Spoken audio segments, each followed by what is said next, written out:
A big part of the reason you got to let leaders lead is because you have to actually be able to pay attention to the people who work for you. Why is it important for leaders to be able to lead through transformation? That's the question I have for you. Well, isn't leadership the key part of anything we're doing? People are looking to the leader, right? How is the leader affected? How is the leader going to address things that, frankly, people who are often smarter than us as leaders already have an opinion about? How are people going to feel? Culture is at the heart of everything that you talk about in a transformation, or, use the word change interchangeably.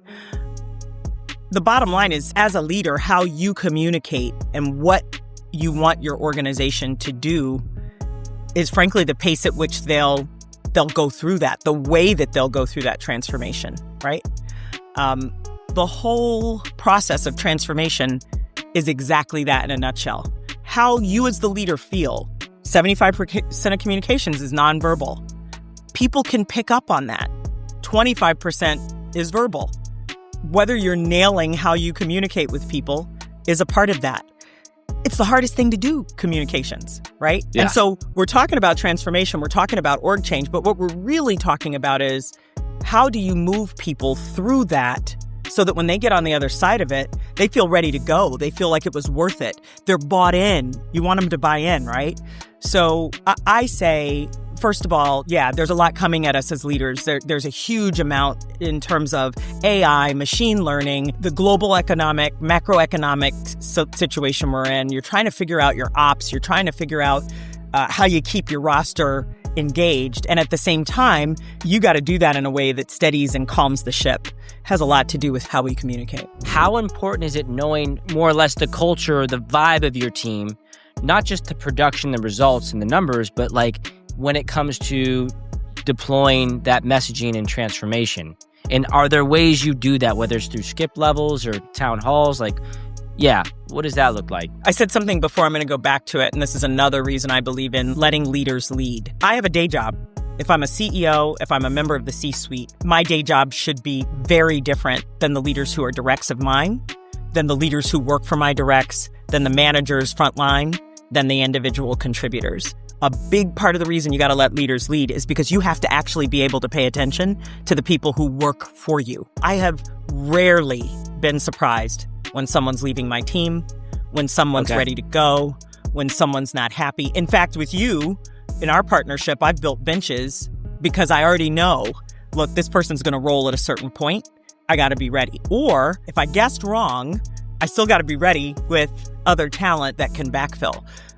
People have choices. When you hire great talent, they have choices, and you have to expect that they're going to make different choices sometimes because the environment isn't what they're interested in and they're not on board. Sometimes they're in over their skis and they don't want to admit it, and you know it. So a lot of my assessment and knowledge about my team is I spend a ton of time with them.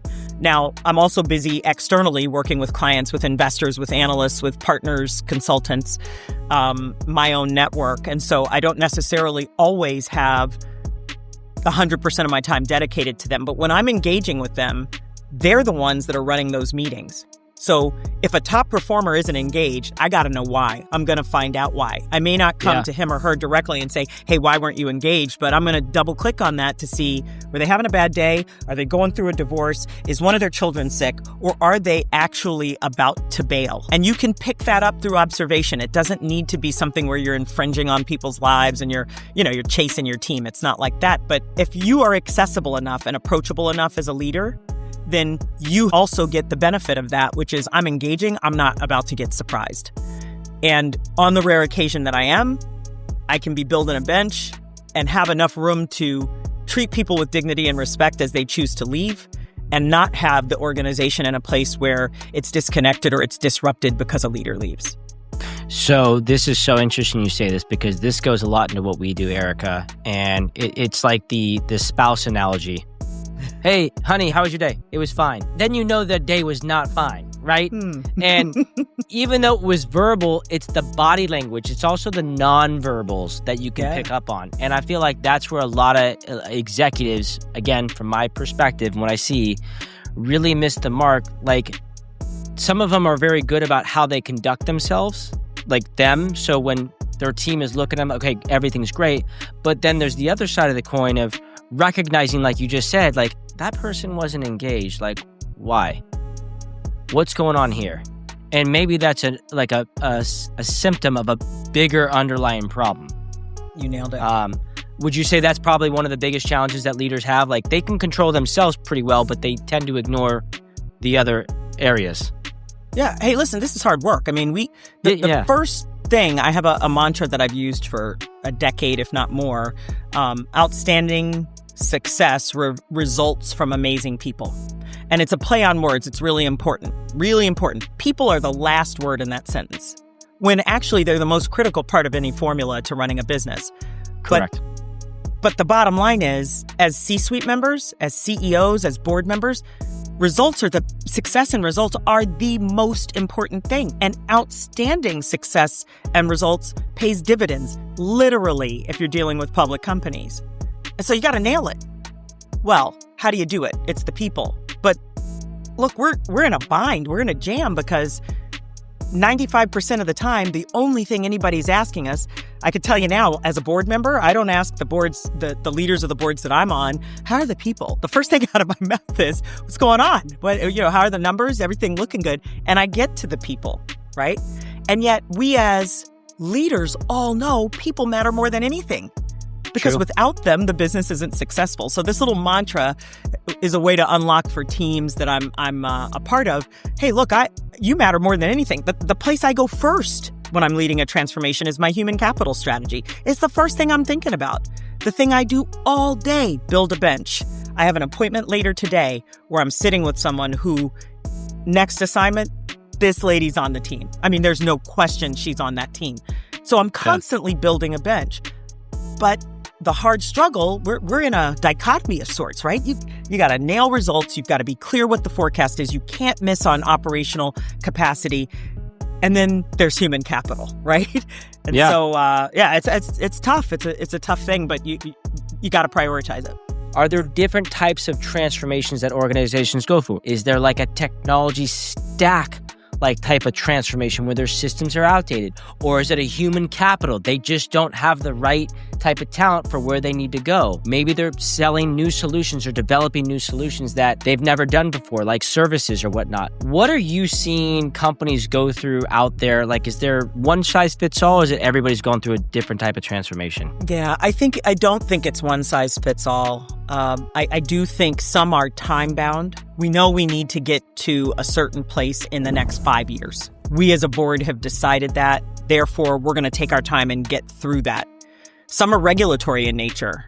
There's regulatory conditions that dictate the change, a complete overhaul. Some are product related because we've got a lead product that has driven our growth. We know that we're going to lose our market position, or we know that market's now under pressure, so we've got to evolve to what's next. I grew up in that at Cisco with the most diversified and phenomenal portfolio out there, and yet you still needed to evolve to software, right? To take pressure off the transactional nature of business versus the recurring revenue and the software. And so, it really depends on the company, the size of the company. But in the end, the impact, I think, is consistent.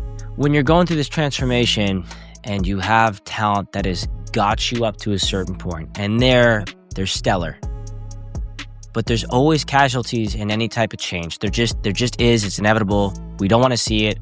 But as leaders, that's one of the toughest things is when do you make that call that, hey, this person is not where we need to go and they're not going to change?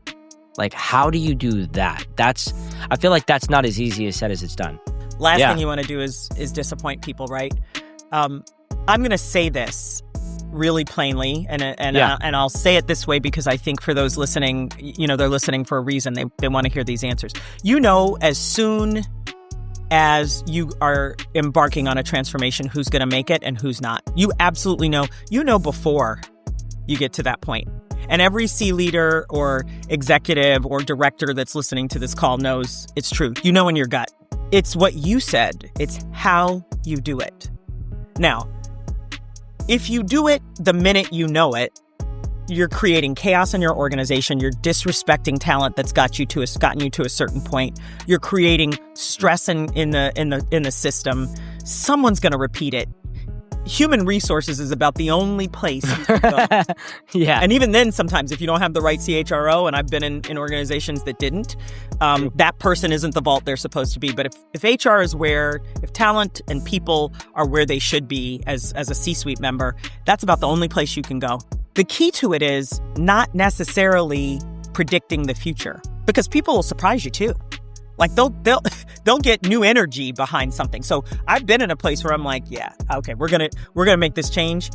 He or she is not gonna make it, and I'll be doggone if they don't get on board with the messaging, because now there's something new, there's something crystal clear. They understand the parameters by which you're operating, the consequences of not changing, and all of a sudden it's like, hey, I got new energy, or something changes in their lives personally. So you can't predict the future, but you can be clear based on skill sets and competencies and past performance and the direction that you're headed, that people aren't necessarily gonna make it. The key is to give everybody an opportunity to buy in and participate in the transformation. When you are gonna have the conversation, people should not be surprised. They should already know that's coming. And how do you do that? It's over time. It's being really clear about what you expect. One-on-one. That's not a public thing. No public floggings. I've done that before. That's a disaster. No public floggings. Yeah, I've done that. Look, dignity and respect are required, but when you have one-on-ones with people, you're traveling on the road together, you got to ask them. Ask the questions about what you expect. So instead of it being, hey, Chris, you're not getting this done, you got to say, hey, why did this turn out that way? What message, if there's one message you want someone to take away from this dialogue, what would you tell an executive or anybody who ever thinks about getting into leadership, going through a transformation, and this is what I can give you one message, this is what it is? Oh, look, the first part is, change is going to happen. We've all heard that. There's nothing profound in that. So be the leader of the transformation. Don't shy away from it because of how complex it is or how hard it is. Lead it, because someone has to do it, and you're in the privileged position of having the opportunity to do it. Give yourself some grace in that you don't have to be perfect. You're going to make choices on the strategic road that fail. Give yourself some grace in doing that. Your employees will do that if you've treated them with dignity and respect through transparency, high expectations that are very clearly communicated, and have some fun with it. I love building businesses. I love transformation. I love leading it. I love all the gnarliness of it too. Yeah. But it's because at the same time, I'll go for a run. I'll hit the Peloton. I'll hang out with my employees. I'll spend time with my peers. I'm all over the place traveling in all those other places. But that's to recover too, right? That's a big part of my recovery strategy. So have some fun with it. Give yourselves some grace. But for crying out loud, companies don't have enough great leaders like those of you who are listening to this. Go ahead and be the person who takes the privileged position of leading it, and watch your employees follow you. They'll applaud you for it. Yeah, and I will say this too, to kind of add to that is, and I tell myself this, even though I'm not running companies like these execs are, but everybody gets into a place of just stress, and it's almost like it's a privilege to have that stress. Yeah. And I don't know if it was Steph Curry or somebody, but what an athlete. Probably. Like it's a privilege to be in that like last shot. Like not everybody gets to be in that situation. Come on. Right? So I just thought that was a unique way to like reframe how you think about when you're in some shit situation. It's a privilege to go through that, right? Even if it turns out bad. And you got this. Like, what's the worst that can happen? You sleep for a couple hours, get up and you start it again, right? It is, what's the worst that could happen? So yeah, no, appreciate it, Chris. Thank you. Thanks for the time. No, this is a great conversation. Thanks, Ehrika.